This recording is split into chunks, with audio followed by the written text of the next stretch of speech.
Esto ya hemos avanzado, ¿no? El procesamiento de péptidos, etcétera, etcétera. Y después ya hemos entrado en lo que significa, ya habíamos visto, faringe, esófago, estómago, duodeno, yeyuno, ilio. Nos faltaba ver la parte del colon. ¿Cuál es la idea del colon? La idea del colon es, hemos dicho, ¿no? Todo el alimento llega hasta la última porción del intestino, que es el ilio, donde se va a encontrar con ¿qué? Con una válvula, que normalmente es unidireccional. ¿Qué significa eso? Que solamente, o sea, va a haber paso de dónde? Del intestino hacia el colon. ¿Ya?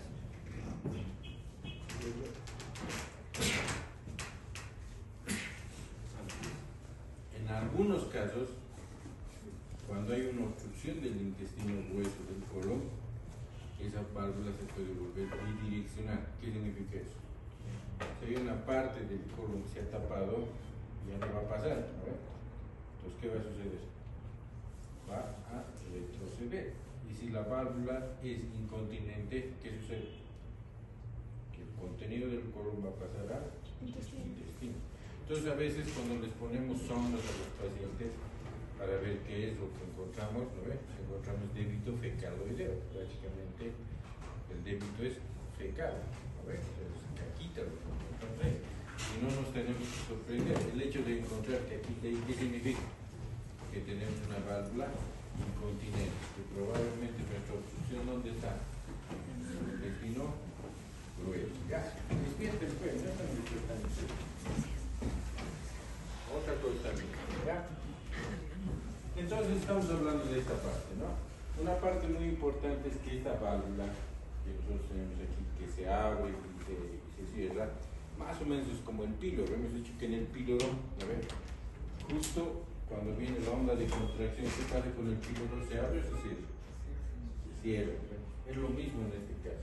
Para mezclar los alimentos, la válvula se cierra. Y cuando deja de mezclarse ya, se relaja y empieza a pasar un poco. ¿No? Es así como una especie de bomba. Son bombas muy importantes. ¿Ya?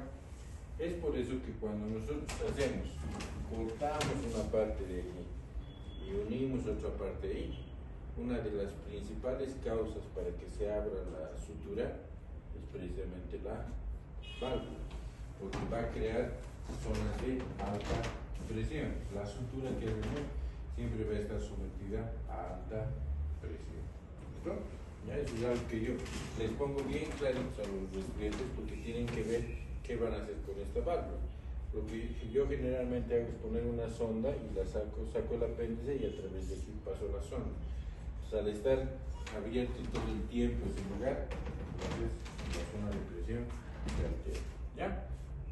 Ok. Entonces vamos a ver lo que es lo que nosotros llamamos ya el proceso motor de lo que significa el intestino grueso. Son varias las cosas que nosotros tenemos para ver un intestino grueso. Esta es una de las formas que tenemos. Esa es una radiografía con bario. El bario es un contraste. ¿Qué significa el contraste?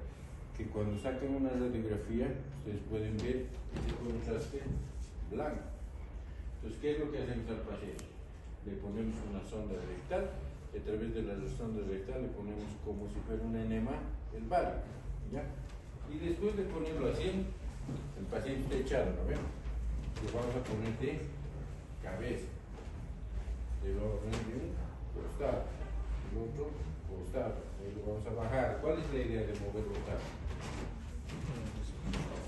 Que se vaya distribuyendo de forma uniforme, ¿ya? El bario es como si yo le estuviera dando a comer yeso. Entonces, ¿podrían tragar el bario? Sí pueden tragar, pero no mucho, ¿no? Para esto necesitamos harto bario. Entonces, por eso no lo introducimos por la boca, además de que no lo introducimos por abajo, ¿ya? Todo este procedimiento que nosotros utilizamos es con el objetivo de ver la forma, ¿no ven? El tamaño, podemos medir, y las áreas de contracción, que son las más importantes, ¿ya? Entonces, vean ustedes, La distensión del recto por las heces inicia contracciones reflejas de su musculatura y el deseo de defecar. A ver, ¿ya?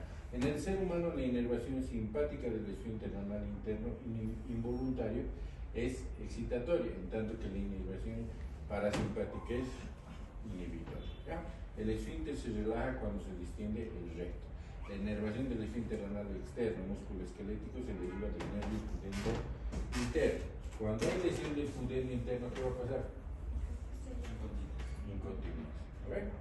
Por eso, digamos, si sabemos que la lesión del pudendo va a producir incontinencia, entonces se va a relajar el músculo, ¿qué es lo que tenemos que hacer? Mejorar el pudendo, no creo, ¿ver?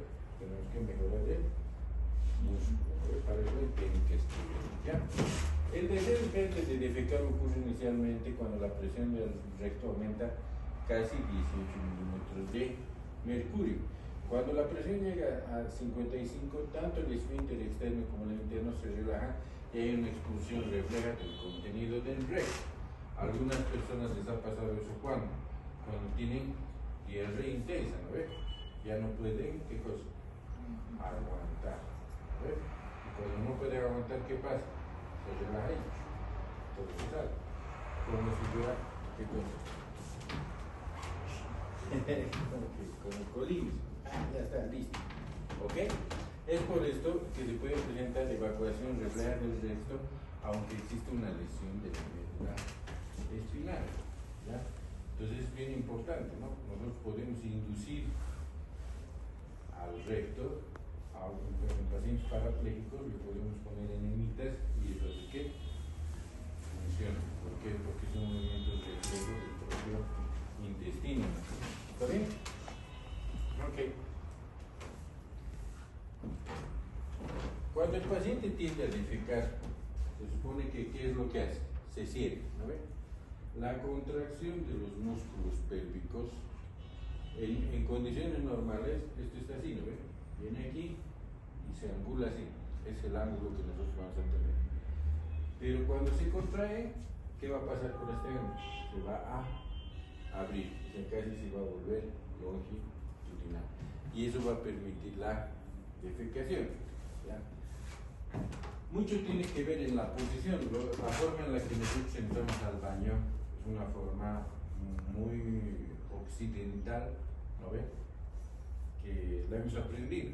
Sin embargo, si ustedes buscan, digamos, a los orientales, sus baños y todos tienen posiciones diferentes, tratando de buscar qué cosa, una mejor proporción del ángulo. ¿Listo? Cuando un paciente no puede defecar bien, tiene problemas en la defecación, nosotros podemos recurrir a un estudio que nos permita ver si este proceso se está cumpliendo de forma normal. Y esa es la defecografía por resonancia magnética. También podemos hacer eso, ¿no ven? Entonces, en la defecografía es un estudio dinámico primero, o sea, significa de que no es estático, ¿no? O sea, el paciente le van a pedir que puje, que meta aire, que vuelva a pujar, etcétera, etcétera, ¿no? Es en tiempo real, el paciente está en reposo, está echadito y se realiza con maniobras dinámicas de pujo, valsalva y evacuación del recto, previamente preparado y distendido con un gel de ultrasonido. En este caso, ¿qué le vamos a poner en el recto? Un gel. ¿Han visto ustedes el gel? Cuando hacen las ecografías le ponen a veces, con ese gel se le va a poner al recto, entonces vamos a ver cómo se va moviendo todo esto, ¿ya? Obviamente que estos aquí no se hacen, no sé por qué, pero no se hacen. Ok, entonces tenemos aquí otra cosa, ¿ya? Esto ya es parte de lo, digamos, de lo nuevo que estamos viendo. Nosotros tenemos la colonografía por tomografía computarizada. ¿Listo? El principio básico es el mismo principio que nosotros tenemos en el colon por enema. En el colon por enema, ¿qué le vamos a poner? Barrio. ¿A ver? Aquí, ¿qué le vamos a poner? Ay, nada más. Lo único que necesitamos es que el paciente le damos, digamos, ¿cómo se llama? A lo que toman dentro de la se llama laxante, un laxante poderoso que se llama Peflex, como un sobre grande, que ponen ustedes en agua y eso van tomando. eso produce una diarrea osmótica importante, prácticamente todo el intestino se vacía. Entonces el paciente es menos molestoso que el colon por enema, porque imagínense, para que el baño se distribuya, ¿cuántas horas tiene que estar ahí? Una hora y media, ¿no? En este caso no, el paciente llega, no se ve bien aquí, pero van a ver una cosita aquí, y se pone una sonda rectal, ¿ya? Y de ahí le ponemos un poco de aire. Y con el aire que vamos a hacer, vamos a inflar el intestino. Le vamos a hacer la tomografía, va a pasar el tomógrafo y cuando salga vamos a poder hacer una reconstrucción, ¿ya? Entonces es una colonografía virtual, es una reconstrucción virtual. Lo importante de estas colonografías es que nos permite, ¿qué cosa? Hacer reconstrucción. Ustedes saben que ahora digamos, las computadoras son mejores que antes, ¿saben? Podemos hacer una muy buena reconstrucción. En esta reconstrucción, por ejemplo, ¿ya? ¿Qué es lo que vamos a ver? Este es el esquema, ¿no ven? Ustedes saben lo que es renderizar, ¿se ubican? Especialmente en objetos 3D, ¿no ven? Hacen un círculo que más o menos va a ser un balón y para ponerle la capa encima para que parezca balón se imprime, se lo renderiza, ¿no? La computadora. Yo me acuerdo eso hacía cuando estaba en la residencia y tardábamos para renderizar una letra, tardábamos 8 horas. Ahora no, este renderizado lo hace más o menos unos 30 minutos, ya se renderiza. Entonces es la imagen que más o menos capta el tomógrafo y esto ya es la imagen renderizada, ¿ya? Entonces, ¿qué es lo que vemos aquí? Nosotros vemos las aguas. Esta línea roja que empieza aquí es el lugar por donde el técnico está empujando progresivamente al tomógrafo, ¿me entienden? ¿No?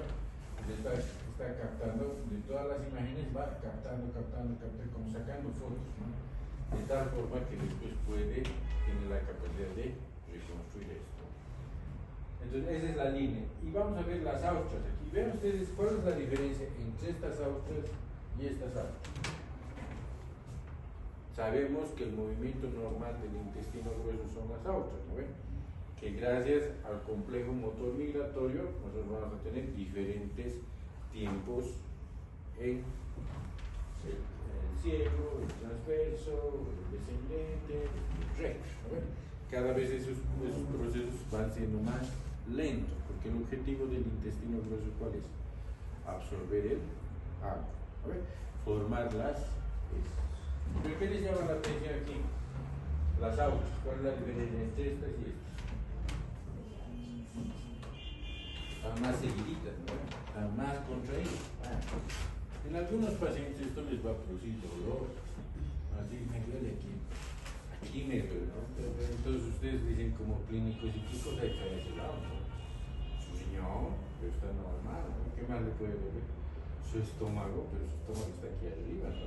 Entonces, a veces nos confundimos, ¿eh? Tenemos que tener en cuenta de que todo ese espacio está ocupado, ¿por qué? Por el colon. Es un paciente que tiene un síndrome del intestino irritable, ¿ya? Es un paciente que se estreñe fácilmente y a veces tiene episodios de diarrea. Es una disfunción. Entonces, vean ustedes que esto se convierte en un estudio un poquito más allá, ¿no ven? Porque no solamente es anatómico, sino también es funcional. Con eso podemos ver nosotros cómo está funcionando el intestino. Es menos complicado para el paciente, sí es un poco más costoso, pero es menos complicado, ¿ya? Lo que no he podido encontrar una foto biencita es, cuando ustedes tienen esto, ¿ya? Tienen al lado la tomografía, y en la tomografía, digamos, en este corte se ve un pólipo, ¿ya? Entonces, ¿qué hacen? Lo mandan para que se vea una colonoscopía. Le dicen, aquí vas a encontrar el pólipo. El endoscopista entra, llega y encuentra el pólipo. Entonces, esa es la ventaja que tiene este tipo de reconstrucción lumbar. ¿Ya? ¿Está bien? ¿Sí? Con eso terminamos corto. Ahora, 3 o 4 cosas bien importantes. En cuanto al hígado, nos interesa describir la estructura y función, explicar la síntesis y composición de la bilis y describir la composición del tubo pancreático, que son las glándulas anexas. O sea, en cada, por ejemplo, ustedes en gastro van a volver a llevar esto, ¿no? En fisiopato van a volver a llevar esto. O sea, lo importante aquí es tener en cuenta cuál es la estructura, ¿sabes? Y cómo está formado digamos, los conductos hepáticos básicamente, y cuál es la estructura que nos han enseñado, tanto del hepatocito, ¿sabes? Porque el hepatocito, ¿qué es lo que va a tener? Va a tener 1 kilo de mitocondrias. ¿Por qué? Porque es activa, metabólicamente muy activa, tiene una alta función. No nos vamos a olvidar nunca de que vamos a encontrar siempre el trígono, ¿no ves? ¿Cuál es el trígono? La vena porta, la rama arterial y el conducto biliar, ¿no? Siempre están juntos. Eso es bien importante, especialmente en la parte quirúrgica. Hay una vena central, que es la tributaria, digamos, de la vena porta, y entre ellas vamos a encontrar todas estas células que van a ir produciendo progresivamente el contenido del hígado y lo van a mandar a los canales. ¿Ya? ¿Cuál es las funciones que tiene el hígado? Metabolismo y nutrición, glucosa, aminoácidos, lípidos, ácidos grasos, colesterol, lipoproteínas, vitaminas solubles y liposolubles. Todo eso, ¿no ve? Es parte de la función del hígado. Inactivas sustancias tóxicas, esteroides, otras hormonas. ¿Qué sustancia tóxica e inactiva de ustedes? Especialmente en estos días. El alcohol. Muy bien. ¿Y qué hace con el alcohol? Lo va a degradar en una parte. No se olviden que una parte de lo que degrada el alcohol va a quedar como grasita. ¿No ven? Esto es bien importante. Bueno, después de eso ven ustedes ya en otras materias, ¿no?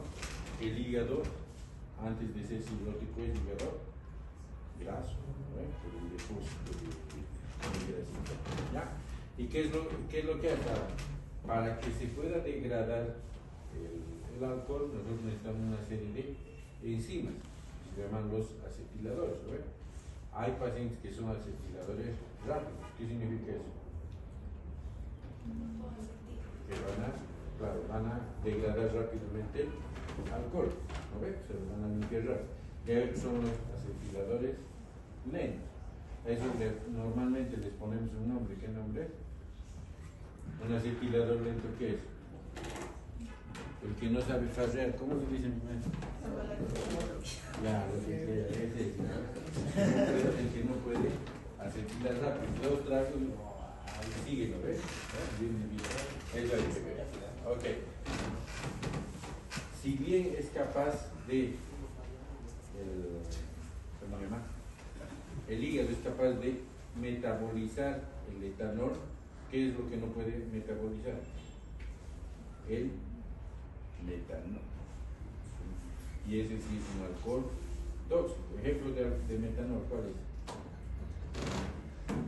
¿Conocen o no conocen el metanol? Deben conocer, es el alcohol de quemar, ¿no?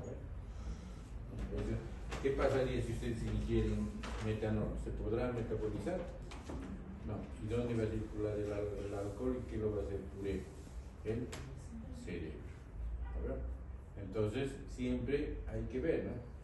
Llegan pacientes que dicen, uy, sí, solo ha tomado un poquito, no ha tomado nada, ¿no?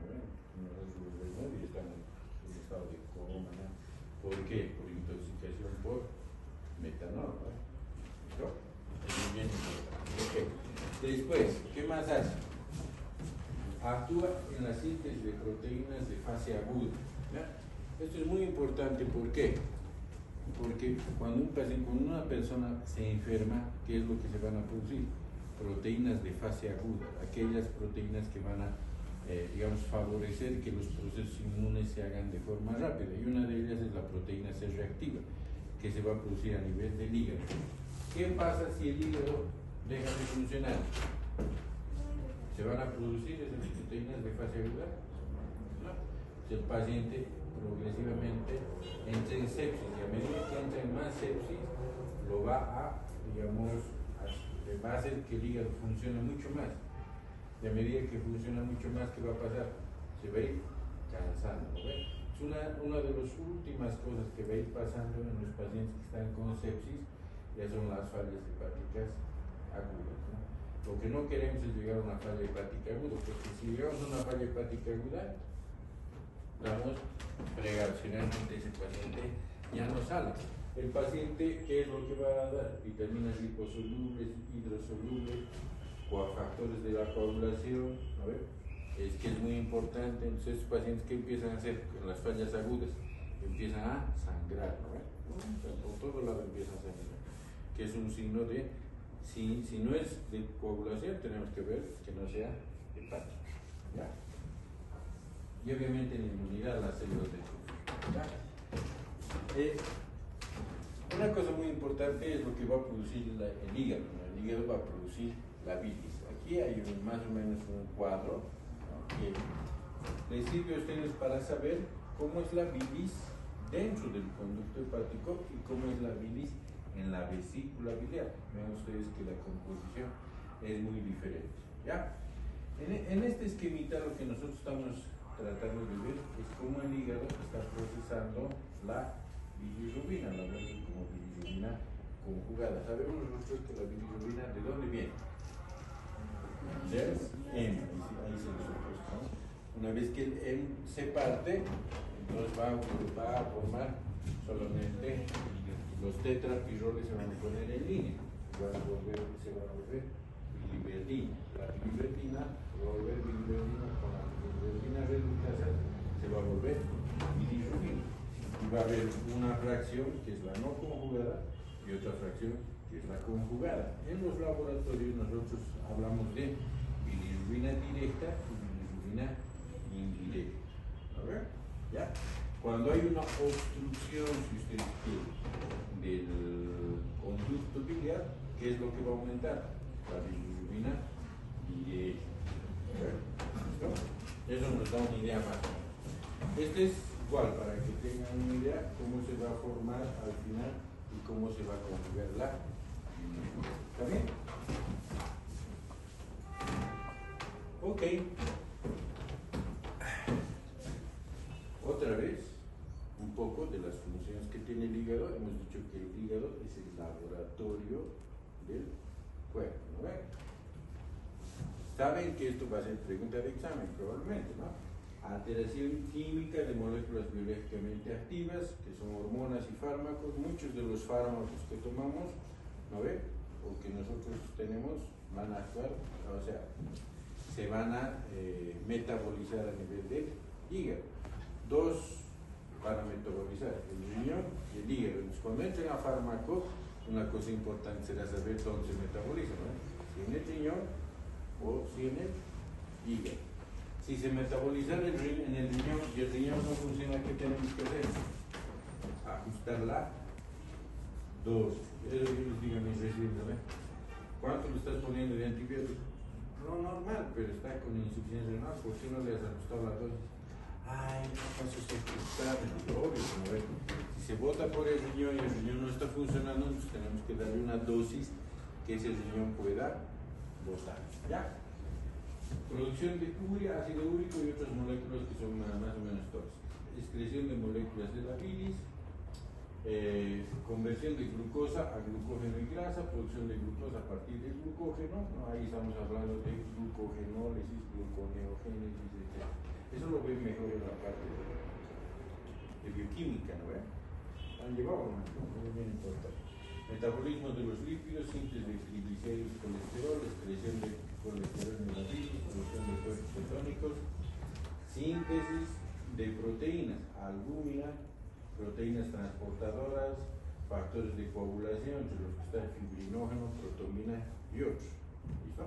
¿Ya? Y la secreción de la bilis, la síntesis de sales biliares, la conjugación y excreción de pigmentos biliares, que es la bilirrubina. Y esto es lo que hace el hepatocito, especialmente con la urea. ¿Ya? ¿Se acuerdan del ciclo, la circulación enterohepática? ¿Sí? Entonces, por ejemplo, ¿cómo se llama? las bacterias van a producir harto amonio, que se va a absorber, va a ir al hígado y el hígado va a empezar a ¿qué? Va a empezar a producir, o se va a cargar, o se va a sobrecargar. Es muy importante, ¿por qué? Porque cuando el hígado falla, ya empieza a aumentar la concentración de urea en la sangre. ¿No ve? Entonces empieza a aumentar y de pronto el paciente, ¿qué hace? Empieza a poner mal, ¿me entiende? Porque la concentración de urea ha ido aumentando. Entonces el paciente empieza a ¿qué? Primero a invertir el ritmo del sueño. Eso significa que en el día, ¿qué hace? Duerme, y en la noche toda la noche está despierto. Hay test que se les pone, empieza a hablar un poquito de incoherencia, ¿verdad? Entonces le hacen sumar, restar, multiplicar y empieza a equivocarse. Y así progresivamente hay un efecto deleterio sobre ¿qué? Sobre el cerebro, por el aumento de amonio, urea y todos estos productos en la sangre, hasta que el paciente entra en estado de coma. A eso nosotros le llamamos encefalopatía hepática. ¿Qué significa eso? Que la alteración en el encéfalo está producida por una alteración primaria en el hígado. ¿Quiénes son los pacientes que hacen encefalopatía hepática? Generalmente los cirróticos. ¿Quiénes son los cirróticos? Hasta hace, yo que sé, unos 10 años, si eras cirrótico, casi seguro que eras alcohólico, ¿no? Porque esa era la primera causa, ¿ya? Hoy en día hay muchos pacientes que llegan cirróticos sin haber tomado un ácido de alcohol, ¿ya? Y una de las causas son los famosos non-alcoholic disease, hepatic disease, algo así, ¿no? O sea, son enfermedades hepáticas no alcohólicas por deposición por hígado graso, ¿no? Entonces, en la narcosis nosotros preguntamos, ¿de dónde sale el hígado graso? De pronto él va donde el médico le hace una ecografía y el diagnóstico es hígado graso. ¿Por qué puede ser? Si se supone que el hígado tiene la capacidad de ¿qué? De metabolizar los lípidos, etcétera, etcétera. Entonces, ¿qué le estamos dando de sobrecarga? Grasas y ¿qué más? Azúcar. Eso es mortal. Porque el azúcar le estamos dando tan, pero tan, ¿cómo les puedo decir? Tan degradador que se absorbe muy rápido y inmediatamente lo convierte en grasita, ¿no? Y les he puesto un ejemplo, cómo es que tan rápido se absorbe el azúcar y se deposita como grasa. Porque en vez de comer un buen kiwi, todito le metemos en la licuadora. El famoso súper poderoso, nos tomamos y eso se absorbe súper rapidito, ¿no? Es una bomba, ¿no? Se absorbe tan rápido que el hígado entiende que hay una carga muy grande, se lo va a depositar como grasa y el hígado se empieza a poner grasa. Entonces, vean ustedes de que es una enfermedad que ya corresponde a esta etapa, ¿verdad? Donde ustedes comen puras papas fritas, ¿qué más? Hamburguesitas, pancitos, Coca-Colas, todas esas cosas que tienen mucha carga. El paciente desde muy joven empieza a depositar grasita. ¿Cómo quemarían ustedes esa grasa? Primero ya tienen que consumir azúcar, después tienen que bajar de peso. ¿Por qué? Porque a medida que ustedes hacen ejercicio, el cuerpo va a buscar más energía, y si no están consumiendo azúcar, ¿de dónde va a sacar?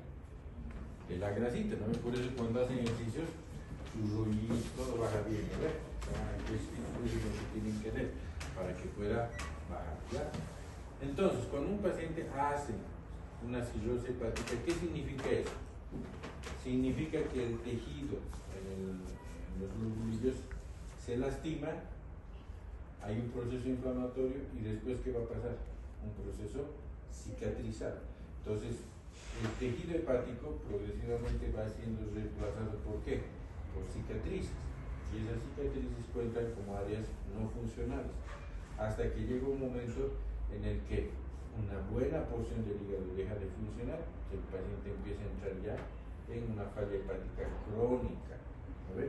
Y una de las partes de la falla hepática crónica Es eso, ¿no ve? Por eso les digo por qué. Porque ya les digo, antes, ¿no ve? Entraba así medio amarillita, así. Esta, no, y decían, esta encefalopatía práctica es un borracho. Así de, ¿no? Ahora ustedes ven señoras, todos que entran, a veces amarillas, a veces no amarillas, y están, entonces uno de sus diagnósticos diferenciales siempre tiene que ser enfermedad hepática, de lo que sabe. ¿No? ¿Ya? Entonces, aquí más o menos tenemos un esquema. Ahora, estos pacientes, por ejemplo, los pacientes que hacen cirrosis hepática, progresivamente va a ser más difícil que entre la sangre, ¿no ves? O sea, la sangre está cicatrizando, ya la cantidad de sangre que entra cada vez va a ser menos y la presión dentro de la aorta va a ir aumentando. Entonces, ¿qué pasa si aumenta la presión aquí en mi ilíaca, en mi femoral? ¿Qué va a pasar? Venosa estoy, ¿no? ¿Qué va a suceder? Todo de aquí se va a hinchar. ¿Qué voy a tener? Varices. ¿Listo? Es lo mismo. Si la aorta y todo el sistema empieza a conglomerarse, ¿qué va a aparecer? Varices. ¿No? Especialmente las varices esofágicas. Entonces, imagínense ustedes, ya hemos visto un esófago, de gluten pasa por ahí la comida, todo bien. Ahora, ¿qué pasa si ahí tienen varices, venas hinchadas? De gluten come y de pronto unita se rompe y empieza a sangrar. ¿No? El paciente empieza a sangrar, empieza a vomitar sangre. Entonces, esa sangre, ¿qué va a hacer? Va a pasar por el estómago y se empezará a digerir. Hemos dicho que al final se bota y se bota con muy mal olor. Y de color negro, es lo llamado veneno. Pero en todo su camino, ¿qué cosa va a encontrar? Bacterias, ¿no? Que van a consumir y que van a producir ¿qué cosa? Urea. Entonces el paciente ha sangrado ayer y hoy día viene en estado de coma. ¿Qué ha hecho? Encefalopatía hepática, pero hecho por la sobrecarga de urea. ¿Y de dónde viene la sobrecarga de urea? De la hemorragia. Entonces, como ustedes ven, ¿no?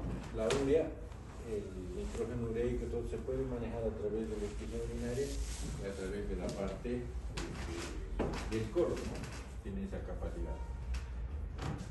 Eso por una parte. Entonces, siempre fijarnos que la urea va a ser muy importante en esta parte. La otra es lo que les había hablado, ¿no ven? Ese famoso triangulito, ¿no? Que es lo que se va a formar entre lo que es el colesterol, la lecitina y las sales biliares. Tenemos un punto aquí, ¿no? ¿Listo? Este punto que está formado por el porcentaje de sales biliares, colesterol y lecitina, cada vez que nos salimos de ese punto, ¿qué se van a formar? Linfocitos. Se va a formar como tierrita, si ustedes quieren. Y esa tierrita después se va a hacer ¿qué cosa? Calcio. Tiene su nombre, no he encontrado, pero ¿saben dónde está el nombre? En el Harvard. En el Harvard tiene unos nombres que triangulito, por si les interesa. Pero esto es, digamos, este triángulo es la composición de la bilis y cómo va a dar lugar a la formación de cálculos biliares. Esa información que les tenía prometido. Y obviamente volvemos a la estimulación de la vesícula. La vesícula se estimula a través de ¿qué? De varias vías. La más importante, la colecistoquinina. También podemos nosotros tener estimulación vía vagal, así como hay fase hepática, fase intestinal, ¿me entienden? ¿No? Igualito nosotros podemos ser estimulados. Y digamos, si nosotros vemos por la posición y todo de la vesícula, la mejor forma de diagnosticar una vesícula es la ecografía, donde nosotros tenemos la capacidad de ver la vesícula completa y absolutamente. No la resonancia magnética, no la tomografía, ¿sí? El 95% de las patologías las diagnosticamos con una ecografía simple. ¿Cuál es el problema? El que hace la ecografía es dependiente de quién la haga. Una sombra es una cosa para ti y es otra cosa para mí. Eso va a depender de qué? De la formación que haya tenido el que hace la ecografía. Ya. últimamente a veces nosotros tenemos problemas. ¿Por qué? Porque muchos, digamos, con el auge del trabajo en Bolivia, salen como médicos y no encuentran trabajo. Entonces van a buscar algo que les pueda dar. Y aparecen los famosos cursos, ¿no ve?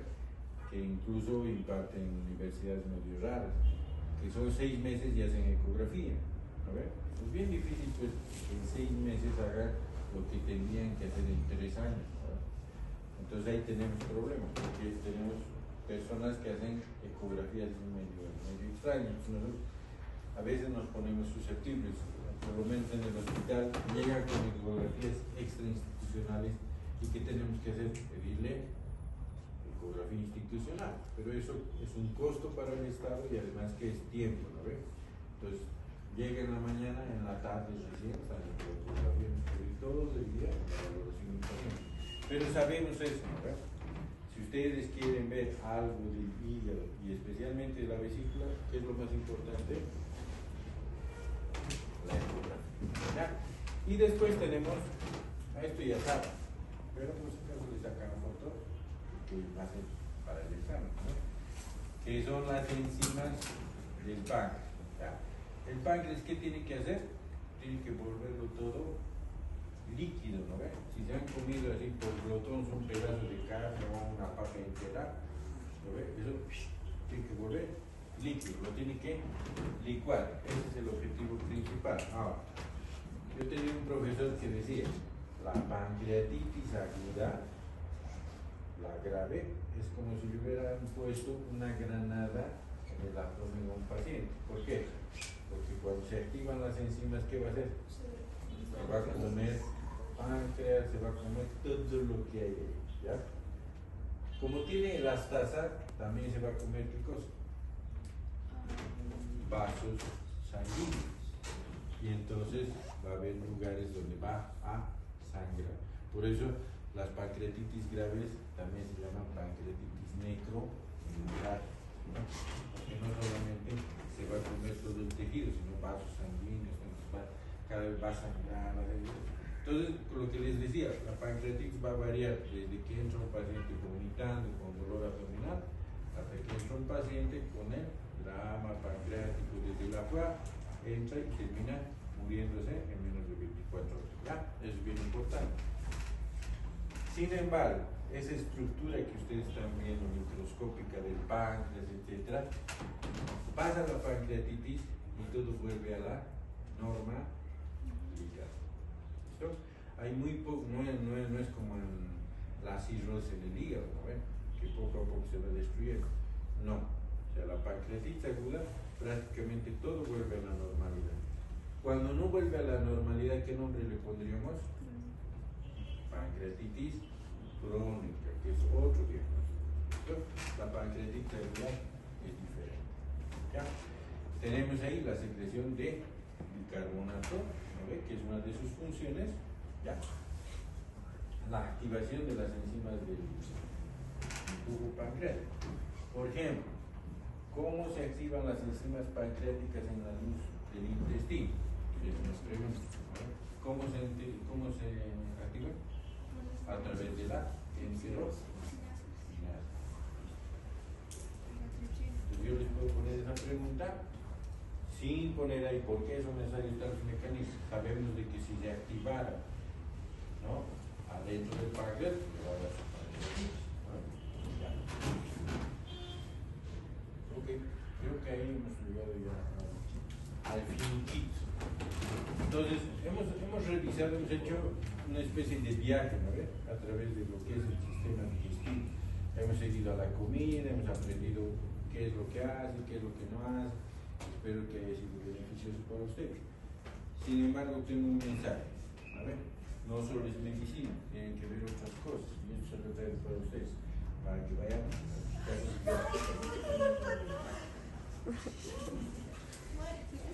ya, entonces en el transcurso de la semana yo voy a revisar si es que vamos a hacer clases, muchas gracias.